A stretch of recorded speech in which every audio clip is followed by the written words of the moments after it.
Bismillah, Assalamualaikum warahmatullahi wabarakatuh.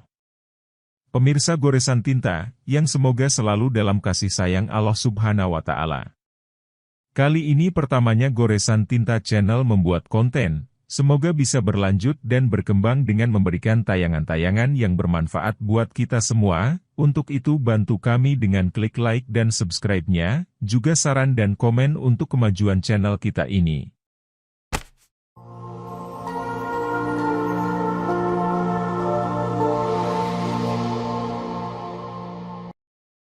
Ketika kita membahas tentang Israel, tentu di dalamnya banyak istilah-istilah lain baik nama dan maknanya.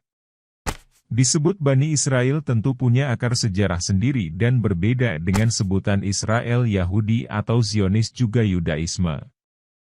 Kalau Israel tentu dewasa ini adalah penamaan sebuah negara yang pada dasarnya telah dan terus merampas hak warga negara lainnya yaitu bangsa Palestina. Nabi Yusuf ini pula yang pada akhirnya bisa menolong Bani Israel dalam masa kesengsaraannya ketika sering menjadi korban kebijakan zalim para raja-raja Mesir yang membenci bangsa Israel itu sendiri.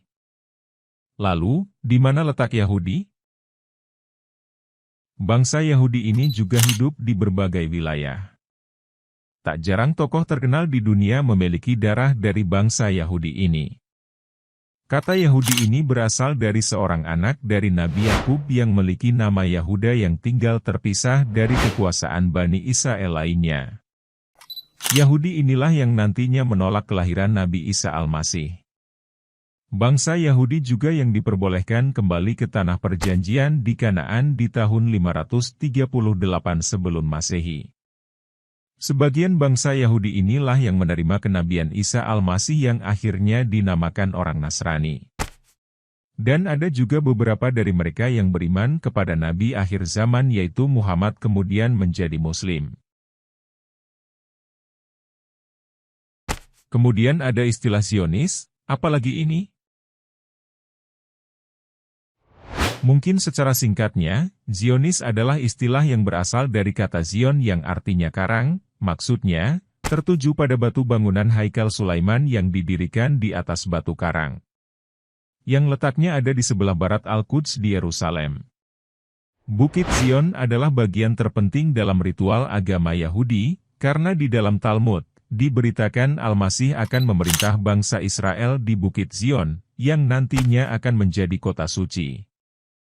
Zionisme dewasa ini bukan hanya memiliki makna keagamaan saja, bahkan lebih kepada urusan politik.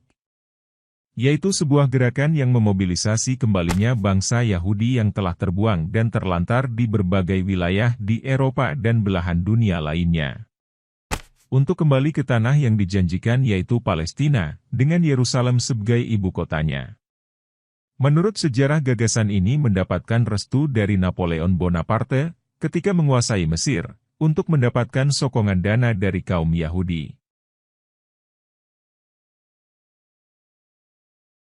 Akhirnya, bisa dipisah dan dibedakan, mana apa itu Israel, negara Israel, Bani Israel Yahudi dan Yudaisme itu sendiri.